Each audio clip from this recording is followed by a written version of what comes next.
Welcome, everyone. Welcome to the Leadership and Culture First podcast, and thank you for joining us for this episode. Today, absolutely delighted to welcome Paul Gill, Professor of Nursing and currently Dean and Head of School of Health Sciences at the University of Nottingham. Paul's a registered adult nurse with a clinical background in acute medicine and primarily critical care. He's worked in several universities across England and Wales since 2004 and is a really experienced leader. So really pleased to have you join us today, Paul. Right, I'm going to just jump straight in there because we have had some conversations before and something that's really close to you at the minute in terms of leadership is about leading change through times of uncertainty.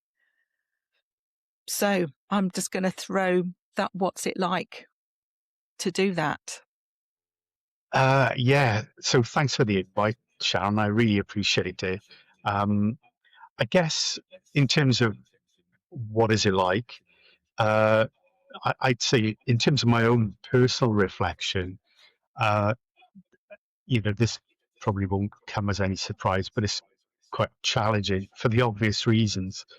And I think there probably is a variety of reasons for that in terms of being in a senior leadership role. I guess I always sort of find when I talk about leadership more generally, I'm always kind of mindful that there's never, or even I don't think, a right way of leading. I think it's probably your way, and there's many different ways of kind of doing that. So I think whenever I talk about, some personal components of leadership, I'm always mindful of them being my personal reflections as opposed to, this is a guidebook. I think what's been interesting for me in terms of this current role is that I arrived at the university of what was clearly a very difficult and still is a very difficult and challenging time for the sector more generally, but for the university more specifically. So my time here has been against the backdrop of really significant changes that have been implemented, I guess, by the university because of challenges in the sector. So a lot of the change that I've been dealing with has been as a result of what the university wants to do, or where it kind of wants to be sustainable in the longer term. But I think there's probably a number of components in terms of what has it been like. Firstly, you've got to try to manage change and lead the staff and the school through that process. But I'm also kind of mindful, and this is probably something that we don't talk about probably enough in relation to leadership, is the impact that has on leaders as well. And I found the last year particularly challenging for lots of different reasons. And I think there's an element, I suppose, in terms of leading change of trying to keep the lights on. Wouldn't want to say it's business as usual because it never is when there's significant change going on. But I think there's a couple of components. One, trying to lead or manage the change. The other, trying to ensure that you could deliver core business while everything else is going on. And the other component is how you look after yourself, I suppose, during that process. I'm sure you'd want to unpick quite a few of those things, but Yeah. that's my initial reflections, is that it, for the obvious reasons, there's lots of spinning plates, and that is quite a challenge, particularly at times. And I think there's probably key moments for most people where things are particularly challenging. I think it's really interesting what you've just said because, we can, you're an academic, I am, we've taught theories of change and all of those things in classrooms for years. You've got all of that theories of change about the how to do it. But you're absolutely right. We very rarely think about what's the impact on me, what's the impact on you as a leader. So can we start there a little bit just to, what could people learn from your experience of how it feels, how you manage it? Those things to start. Yeah, so I'm acutely aware that significant change has an impact on everyone, not just yourself, the team, all your key stakeholders, the students, and so on. So you need to try to manage that as best you possibly can. And I think there's probably been a couple of things that have been uppermost in my mind in terms of how to manage that. Perhaps we can come back to that in a little while. But in terms of the personal impact, um, I think there's probably always a challenge as a leader to keep calm and carry on, as it were, because I think the way you behave is really important in terms of the team looking to you for kind of reassurance, guidance, and support. I guess, whilst also kind of taking stuff on the chin as well. So I found at times that there's been a real kind of onerous sense of responsibility. And I'm sure other people would probably say this, that there's been a couple of very sleepless nights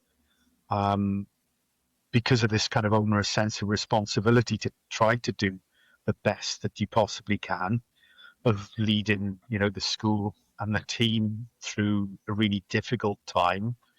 And yeah, by my own admissions, I've had a couple of nights of just lying awake at 3 or 4 o'clock in the morning, looking at the ceiling, because you're just kind of acutely aware that, given what is currently going on in the sector, that this has an impact on people's livelihoods. And I do think there's a kind of responsibility that comes with that, whether that's, fair or not, I suppose. So I kind of found, certainly when you're in the midst of it all, that you're very much like head down, just, trying to get on with things, deal with things as best you possibly can. And for me, it probably was Christmas time where I just had, some time off over Christmas, and I was just able to kind of catch a breath and do some reflecting in terms of, like, how am I gonna manage this process in the longer term? And I think that having some headspace was really important because it just allowed for some reflection and so on. And I kind of think at that point that I probably got to a stage of just try to do the best that you possibly can, because there are some things that are completely beyond your control. I don't think you can kind of beat yourself up over those things. I think, for me, it was a lot of this stuff. I'll try to, control the controllables, as it were, but the other things may well be beyond my control. So I'll try to do the best that I possibly can, but, I may not be able to achieve what perhaps I hoped I'd be able to. And I think there's probably some kind of dissonance there in terms of what you would like to achieve and what perhaps is achievable. And I think Christmas that probably was that time where I just kind of stopped maybe beating myself up in a way that I had been of, I'll just try to do what I can. And there's other components that goes with that as well. Because I think I always sort of find if I go out for a run, I usually always feel a bit better in terms of always gives me a bit of clarity. I sleep better, I eat better, and so on with our exercise. So I think looking after yourself is kind of important. My wife's a, you know, massive source of social support as well. And sorry, I hope that doesn't kind of sound self-indulgent. I'm just kind of acutely aware that there is a price to pay. And I think part of that is because you generally suck it up yourself because you don't want that to kind of be reflected on other people. And I don't know whether that's might be perceived to be a sign of weakness or anything. But I think certainly in these roles, I've kind of found that there are things that you keep to yourself. And yeah, sometimes they're what I would call dirty secrets Mm. um, that you can't share for whatever reason. Yeah, I'd say that probably is it. A kind of just trying to protect it, project an image that yeah, I've got this, whilst also being aware of the fact that at times it's kind of really demanding. And I don't think anyone in these types of roles wants a kind of medal or tap on the back or anything. But I'm just acutely aware that, you know, it does have an impact. Mhm. No, I think that's really useful, and you did bring up well-being, and I think uh, as leaders we can't underestimate the importance of having that that balance between doing something that is for you, that makes you feel physically well, whatever that might be. Like, say you go running, it makes you eat better, sleep better. Cannot underestimate that. But what then is it about the expectation for leaders just generally to be able to manage change, but to get on with it? Why? Mm. Where is the care for our leaders? I don't, and it's something that we have touched on in other podcasts. But where is the care for any leader who is managing change? I think you probably make a lot of connections yourself in terms of the social network, social support, and the university has laid on events and so on around supporting leaders because I think ultimately in any big organization, the actual operationalization of change usually, generally doesn't kind of sit, at the very top, but probably somewhere in between. And, certainly in the university setting, that probably falls largely on, you know, faculties in the school to kind of operationalize the change that the university wants, as it were. So the university has kind of laid on events, but I think certainly a lot of the heads of school, I suppose, have supported each other, and there's also um,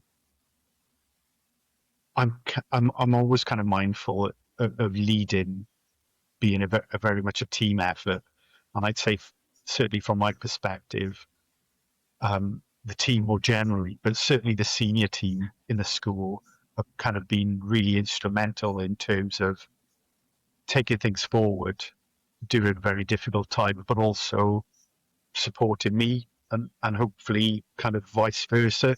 So I would say more generally in a kind of senior role, um, the team is kind of really key. And how you work together as a team is really important. And you're part of that team as well, Sharon. I hope I'm not kind of putting you on the spot now, but I've been incredibly grateful of the support I've had from you and others in the senior exec group.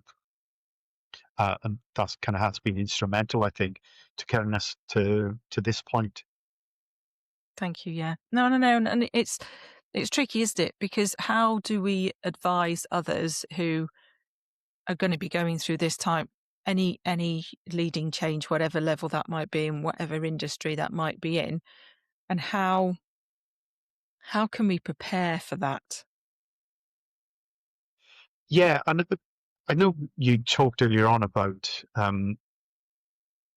theories of change and leadership and so on. And I think that's kind of is really important.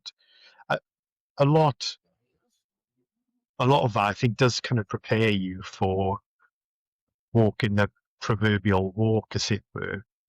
I think the main thing I've kind of learned about leadership, certainly over the last year, is that sometimes you kind of have this perception, I suppose, that you're kind of going to be taking a team at the proverbial hill with you. And a lot of leadership really isn't isn't about that in a time of quite significant change, because sometimes you're trying to just steady steady the ship, as it were, whilst also juggling lots of other balls. And I think, like, certainly from my perspective, some things that I guess I kind of have learned um, along the way, I briefly touched on earlier on about controlling the controllables, I think is important. Um, so again, I don't think it's ever really business as usual in a time of significant change, even though we kind of talk about that. But you do have to try to ensure that you can keep the lights on while everything else is going on. And you kind of need to ensure that you've got the right people in the right places to do that. But with that, I think comes trying not to worry about things that are completely beyond your control, which I think goes back to my earlier point. Yeah. Especially when I don't think you have all the pieces of the jigsaw, and maybe no one has all the pieces of the jigsaw at that point. So there's always a period of uncertainty, which inevitably causes a lot of anxiety with people that you have to try to live with, I suppose, to some extent. And I think the other bit that kind of goes with that I think has been really important, a point of reflection, is about the importance of regular and timely comms with staff, students, and stakeholders. And I think I probably hadn't appreciated just how much regular and timely communication was needed because of how unsettled people are. But I'd say it's really important to be open, transparent, and honest with people, and keep people abreast as and when you can of what is going on, what are the knowns, what are the unknowns. Because I think rumors start really if you don't kind of do that. And the other part of that, for me, certainly in terms of, I guess, what I would call compassionate leadership, is about the emotional intelligence of being aware of how people are feeling and ensuring that that's kind of reflected in how you communicate with people. So in an appropriate manner, in terms of reading the room, but also your values and behaviors as well as a leader. So I think people, to some extent, do look to you. And I think if you are, you appear kind of unsettled, confused, panicked, whatever, that has the potential to rub off on other people. But change unsettles people, and I think you need to kind of factor that in. And I think in terms of how you behave with people is very important, because I think that does kind of spread, as it were. And I think what you want to try to maintain is an environment where people feel that they're able to speak up, talk up, challenge decisions. Why are we doing this? I think that's quite a healthy place to be as a leader, where you can kind of create a culture and an environment where people feel safe to ask challenging or difficult questions. But you can kind of maintain that, what I would call healthy, appropriate values and behaviors in others by the way you behave as well. Yeah, I think that's so important. And just to pick up something that you said around, it's getting that balance right, isn't it, between being authentic but not pretending to have all the answers and know everything and be in control, and that honesty of saying, I don't know. Yeah. And I don't know if some people are fearful of saying that, because that's about being honest. Yeah, definitely. And I'd agree with all that. I think being authentic and being present is really important. Um, it's really important anyway as a leader, but I think particularly so when the environment is quite challenging and unsettled. I think it is important to kind of be yourself, and be present, so people kind of know that, you know, you've got their backs, as it were. Um, but I've always kind of felt, in terms of being in a leadership role, that um, I don't have all the answers, um, and you're never getting right all of the time. Um, and I think that's a really kind of point of reflection, I guess, for most people. But certainly for me, I've kind of always felt that um, there is a really strong team component to leadership, because you're always going to be dependent on the people around you to kind of operationalize change and a vision, amongst other things. So I think you have to be willing to listen, learn, and reflect. I think I am quite a significant reflector, and I always kind of find my commute to and from work that I spend quite a lot of time ruminating about how the day or the week has gone, and like, what could I have done differently, or what's gone well, and so on. And I think sometimes when things haven't gone according to plan, or they haven't gone as you maybe anticipated, there's sometimes the greatest source of learning, Mm. because it's usually the point of most reflection of, like, oh, what could have maybe I do differently next time. And I think it's okay to kind of be like that, as long as you're willing to learn and reflect on those. So I think it makes you a better, a better leader in the longer term. And again, I think if you're kind of obsessed with trying to get it right, then I think you potentially become paralyzed by fear of getting it wrong and not Mm. making decisions, or just kind of like pontificating.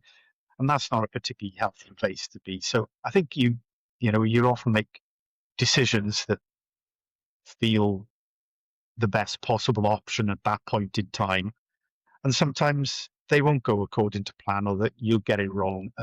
But I think that's life in general, really, that you won't always get it right. You just have to be willing to kind of reflect and learn, um, in order to kind of improve. Yeah, and that shows a real, I think, a real good level of emotional intelligence from your point of view as a leader. Is that willingness to learn, reflect, to question, how did I come across in this situation? I could have done that better. Did I come across? How did that land? All of those sorts of questions. And like you say, particularly when people are looking to you, um, and it's also, and I think we need to accept a little bit more of that. Is that during change, we do look to the leaders to have all the answers, but we also need to accept that maybe they don't, Mm, and that's okay, so long as they're yeah, honest about that. Yeah, yeah, yeah, definitely. And I mean, I've certainly kind of felt during all of this that I don't have all the answers. Um, and hopefully, I'm not looking to put you on the spot here, Sharon, but hopefully you kind of yeah, appreciate that I have been, very open, honest, and yeah, like, what do you think as a team? How do we take this forward? And I don't think I don't say that um, as a means of a cop out, as it were, of like, well, I won't make a decision here. But I think a lot of the times you make a decision following a discussion with your wider team. And mm. I've always been kind of um, someone who does listen, I believe, in terms of what do you think, in order to kind of help inform decision making.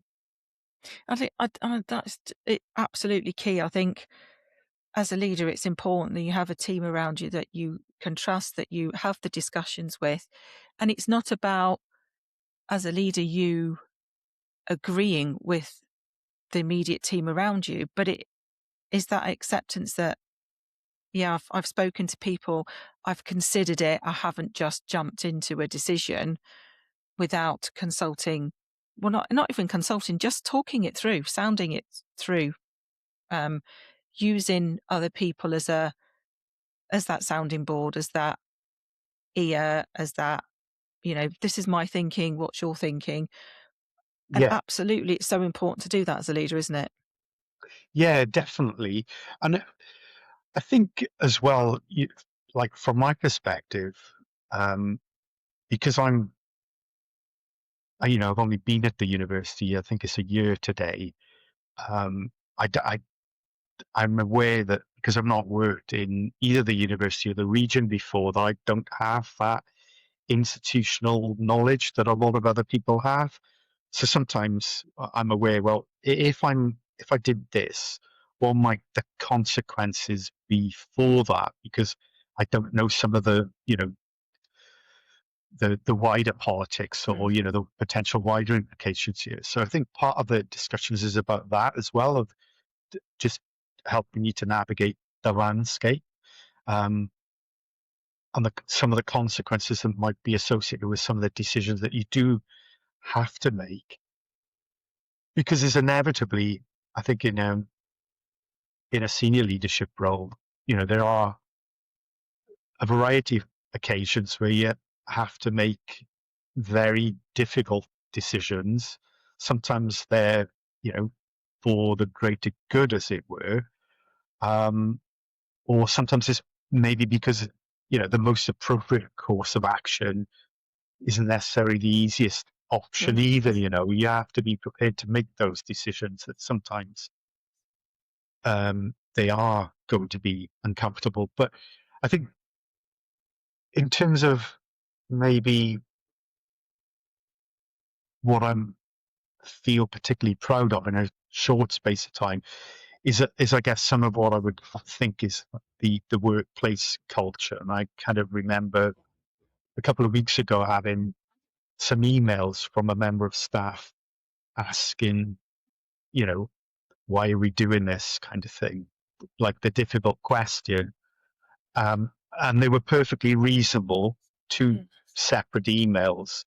And the thing I kind of felt most pleased about, I suppose, as a leader, was that, and I hope this doesn't sound patronizing in any way, because it's really not about that, but I, I thought, I'm glad that they think, it's okay to Mm. challenge it, because it is. And yeah, sorry, I hope that doesn't sound kind of like No, patronizing, not because at it's all. really not meant, Yeah. it's really not meant to be like that. But I thought, yeah, I'm pleased that, you know, we're in this environment where people can say, do you who maybe aren't part of that senior exec group, do you really want to do this kind of thing? Because I think those types of questions, again, if you think about reflections, also are about you thinking, yeah, do I really want to do this? In this case, this was like, yeah, I do want to do this, and this is the reason why I want to do it. Yeah. So, just that, yeah, I think it's really important that you have people who will challenge your decision making, because I don't think it's a healthy place to be where you've just got people who are like, yeah, that's a great idea, and then there's some catastrophic consequence to that because someone hasn't said to you, "Oh, actually, that's a stupid idea, and this is the reason why." Yeah. I mean, I think for listeners that have listened to these podcasts and for people I work with and know me, won't be surprised again for me to say that how important that psychological safety is. And it is psychological safety, as you know, is the first indication of whether a workplace has got a good culture or not. Um, Yeah, it's the first thing. If psychological safety fails, it's a real predictor of failure of a business, whatever that business might be. So I think absolutely from your point of view, feeling that is the right thing to feel, that you're it's okay to feel proud, if you like, of somebody coming to you and feeling safe to come to you as a leader. So, mm, you know, not patronizing at all, not self-indulgent at all, but absolutely, because it's those sorts of things that give you that indication as a leader that you've created that safety and trust in the from the team. Yeah, definitely. And Yeah. I think particularly when you're a health professional as well, you kind of know it. I mean, it's slightly different in this context, but if you're working clinically and you don't have that type of environment, then it can have catastrophic consequences. So yeah, I do think it's kind of really important that you have a kind of healthy workplace culture where people do feel that it's okay to, raise concerns or ask, why are we doing this? And I think as a leader as well, it's quite kind of refreshing because it does kind of make you think about how you work as well. And do I really, do I kind of really want to do this or not? So yeah, Yeah. I think a healthy workplace where people feel able to do that is really important. Yeah. Brilliant. I think that's a really good point for me to then take us on to the question that has been posed to you from one of our former podcast guests. So this is probably a bit more about leadership, a bit more broadly, Paul. So the question is, how can we as leaders use our experience, knowledge and confidence that we've amassed to facilitate that within the next generation? Yeah. I think that's a really interesting question. I guess certainly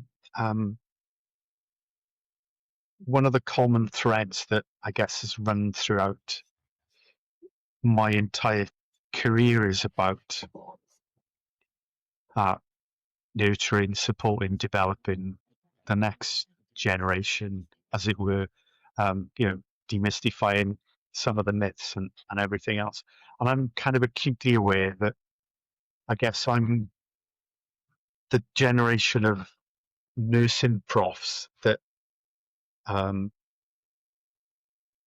has has got where I am because of standing on the shoulders of giants, as it were, of the previous generation that didn't necessarily have a rule, but because they were the first iterations of nursing props, um, and had to kind of carve that environment out for themselves. And I'm just kind of thinking of a couple of really inspirational people that I've worked with.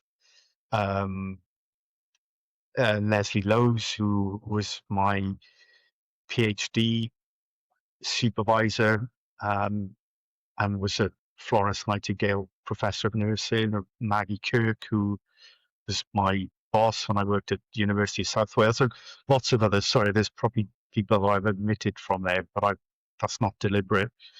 But I think the one thing I kind of learned, notably when I worked clinically, but certainly when I worked in academia as well, is just that observing people that you kind of worked with. And certainly I can remember when when I was a student nurse, but also when I qualified, you'd work with people that you'd think, oh, that's who I that's who I want to be like when I grow up, Yeah. as it were. Or maybe Yeah. that's who I don't want to be like when I grow up as Well, well. yes, indeed, of course. And both of those, I think, are kind of, learning experiences. But I remember, I just, I guess, being around people who had perhaps, the values of behaviors that resonated with you. So I think the way you behave with people is really important. Um, and I guess the other thing is around um, the team that you have around you in order to kind of help you function in your role. But also, I think what probably makes a great leader is someone who's always got their eye on other people and development opportunities for them as well. Because I think I'm kind of always mindful, I suppose, in this role that I'll have conversations with people, and one of the first things that always springs to mind is, "Oh, I know who you need to speak to," kind of thing, of Yeah. linking people up for opportunities, but also spotting and developing talent. And I suppose there's been various points in my career where I think someone's probably taken a punt on me, as it were, of giving me an opportunity and then supporting and developing me in that role. I'm thinking of my previous job, um, my my old boss, Debbie Porteous, who's an emeritus prof now, and another exceptional um, leader, uh, give me the opportunity to kind of step into a slightly different role, and supported me to kind of develop along the way. And I've always been incredibly grateful for that. And I think it probably here in a large part because of Debbie and her mentorship and support. And I do remember a conversation with another professor uh, a while back at a social event, and she said to me, "A great leader has kind of always got their eye on developing the team and the people around them," and I think that's kind of is really key for me of giving people encouragement and support and signposting them to kind of opportunities. I think this has been really good because sometimes I think, certainly from my perspective, I've found it's only when you maybe step up into something that perhaps you hadn't necessarily planned for or Yeah. anticipated that you find out what you're capable of. And I think sometimes personally as well, you need to be willing to take risks at a certain point in your career of things that maybe scared you a little bit. Like, Yeah. "Oh, I don't know if I can do this, but it could be a good challenge for me." Of you miss every shot that you don't take. Yeah. No, that's really, really important advice. Thank you. And Paul, just to finish off, what question would you like to ask our next guest? Yeah, so I think probably